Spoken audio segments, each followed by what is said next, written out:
అపరిశుభ్రమైన ఆహారం తినటం వల్ల, కలుషితమైనటువంటి నీరు తాగటం వల్ల కడుపులో నులిపురుగులు సంభవిస్తూ ఉంటాయి. ఈ నులిపురుగులు అనేవి పేగుల నుంచి పోషకాలను గ్రహించి అభివృద్ధి చెందేటువంటి పరాన్నజీవులుగా చెప్పుకోవచ్చు. వీటి వల్ల రక్తహీనత రావటం, బరువు తగ్గడం వంటి లక్షణాలు కూడా ఉంటాయి.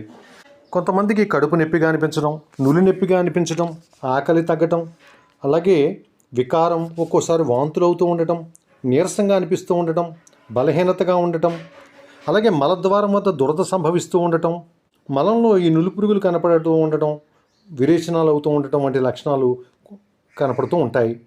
ఈ నులిపురుగులు చేరకుండా ఉండటానికి తినటానికి ముందు, తిన్న తర్వాత కూడా చేతులు పరిశుభ్రంగా కడుక్కుంటూ ఉండాలి. అలాగే టాయిలెట్కి వెళ్ళొచ్చినటువంటి ప్రతిసారి చేతులు శుభ్రంగా కడుక్కుంటూ ఉండాలి. గోళ్లను ఎప్పటికప్పుడు కత్తిరిస్తూ పరిశుభ్రంగా ఉంచుకోవాలి. అలాగే పరిసరాల పరిశుభ్రతకు కూడా ప్రాధాన్యతనివ్వాలి. కూరగాయలు, పండ్లు వీటిని బాగా కడిగిన తర్వాత మాత్రమే భుజించాలి.